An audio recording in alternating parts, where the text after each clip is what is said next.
Oke, kita lanjut ke ellipse tool. Ya, ellipse tool juga sama. Ya, untuk membuat lingkaran sempurna berarti masukkan pada nilai width dan height. Ya.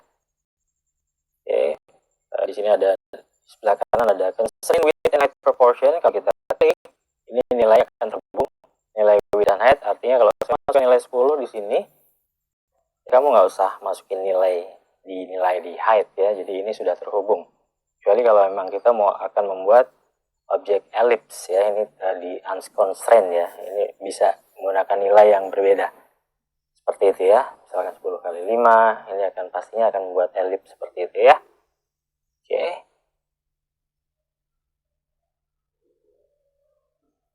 oke, cukup jelas ya, jadi nilai ini terhubung gitu ya. Ya, oke, kita lanjut ke polygon ya. Polygon tool ini juga kurang lebih sama ya untuk mengatur sudut ya. Ini di setiap ujung ini ada sudut ya. Ini bisa kita atur dengan cara klik sekali ya. Klik sekali, ini radius adalah jarak dari tengah ke sudut. Lalu ada sides. Sides ini adalah ujung ya. Di sini ya, sudut-sudut ini adalah side. Jadi kita by default itu nilainya 6, ada 6 sudut. Di sini kita bisa ubah ya. Kita bisa ubah misalkan menjadi 3 ya, untuk membuat segitiga misalkan seperti itu ya. Radiusnya kita set ke 5 cm misalkan, supaya lebih besar, tadi kecil sekali ya. Lalu klik OK. Nah, kita akan bisa membuat objek segitiga. Lalu ada shortcut ya, ada shortcut selain dengan cara klik sekali, itu akurat sekali. Saya punya shortcut bagus ini ya, saya bisa tunjuk. Klik geser ya, lalu tahan tombol spasi untuk memindahkan ke posisi yang ideal, yang menurut kalian ideal. Jadi belum lepas mouse ya, mouse-nya belum dilepas. Tahan tombol spasi untuk menggesernya. Oke, tahan tombol shift supaya dia keep constraint, sudutnya terjaga.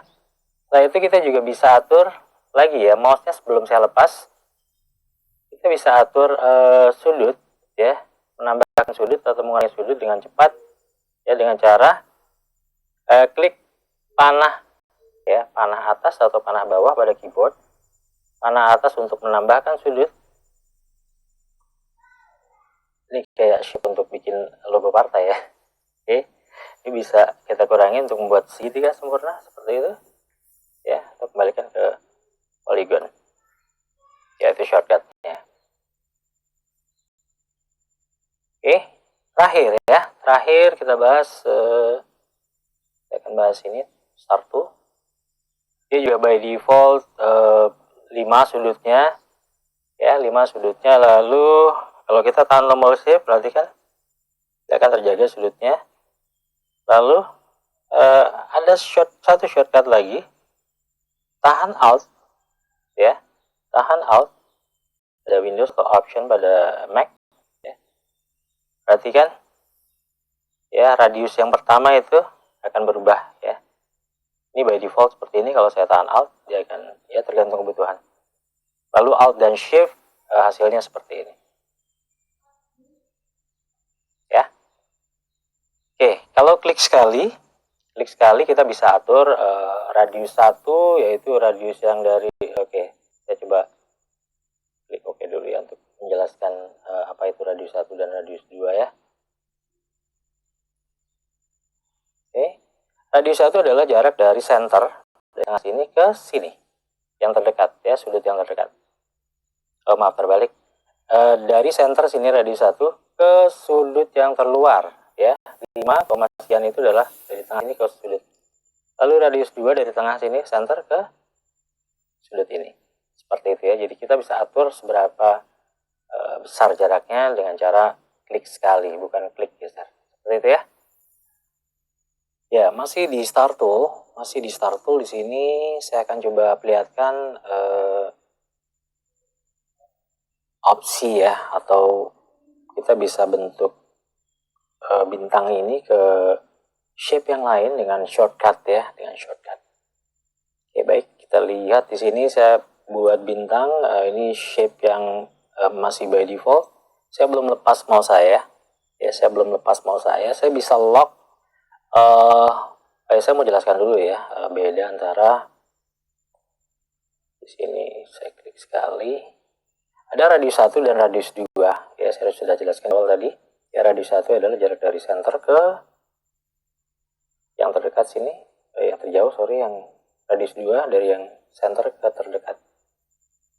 Oke, radius 2 adalah yang terdekat ya, kita ingat ya. Oke, baik, kita mulai.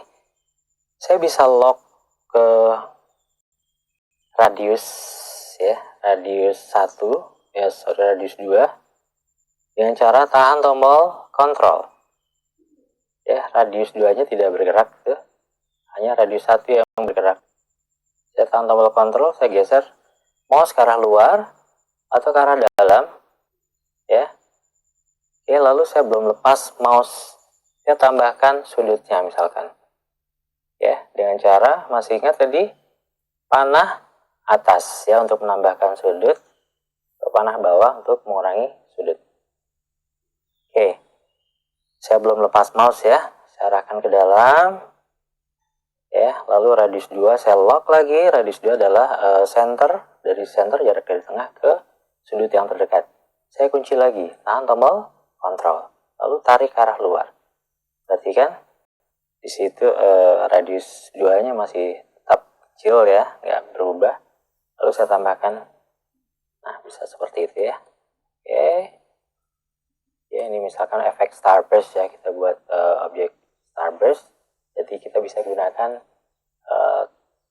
star tool, gitu ya. Oke, kita balik warnanya. Ini warna fill-nya kita set tenan, lalu balik warna fill ke stroke, dan warna stroke ini warna hitam, kita balik ke warna jadikan warna fill. Caranya klik di sini ya, swipe fill and stroke, atau shortcutnya Shift X. Juga sering kita akses, jadi sebaiknya dihafal ya. Shift X itu membalik warna fill jadi warna stroke atau sebaliknya. Seperti itu ya. Misalkan ini kita akan buat starburst, caranya seperti itu. Atau sebaliknya ya. Atau sebaliknya ini saya perkecil. Oke. Nanti kita akan bahas tentang transformasi ya, memperkecil objek, memperbesar objek. Masih dengan start tool ya. Lagi saya kunci radius 1 dengan cara menekan tombol kontrol gitu. Setelah itu saya lepas tombol kontrol, radius 2 dia bergerak, ikut bergerak. Saya lock lagi, ini saya dorong ke arah dalam, tarik lagi keluar ya. Ya, hanya butuh latihan sebetulnya, awalnya memang sulit ya. Jadi cukup menekan tombol kontrol untuk mengunci radius 1 ya, gitu ya. Lalu saya akan bahas sedikit tentang di sisi kanan. Ini adalah fitur baru juga ya, fitur baru dari sisi. Di sini ada properties ya, di sini ada properties. Kita bisa ubah ya, ubah ukuran ya, width dan height, nilai width dan height di sini bisa diklik di sini untuk menghubungkan kedua nilai. Klik, bisa saya ubah ke ukuran yang presisi, misalkan 5 cm. Ya, nilai width-nya, height-nya akan ikut seperti itu ya. Nilai X dan Y ini untuk mengatur sudut ya. Mungkin di kesempatan yang lain ya akan kita bahas ya, ini untuk buat final artwork ya. Ini untuk mereflect objek dan itu nggak akan kelihatan ya. Mungkin saya akan buat, saya kasih contoh shape seperti ini. Oke. Ya. Ada properties di sini untuk mereflect. Ini juga nggak akan kelihatan kalau belum saya ubah bentuknya ya. Belum saya ubah bentuknya, saya akan ubah bentuknya dulu menggunakan panah putih. Ini direct selection tool. Di awal sudah saya jelaskan ya cara memilih objek menggunakan panah putih. Gitu ya, saya ubah bentuknya misalkan ya. Oke, di sini ada ini untuk membalik secara cepat ya. Ini untuk reflect ke arah atas. Ya, ini fitur baru ya. Menarik juga.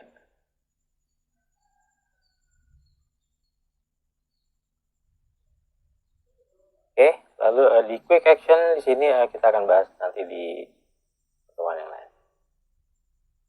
Demikianlah pembahasan kita kali ini mengenai bentuk sederhana. Perlu diingat kembali pada pembahasan ini kita telah mengetahui beberapa objek seperti rectangle tool, round rectangle, polygon tool, dan star tool. Di video selanjutnya kita akan membahas mengenai transformasi objek. Sampai jumpa.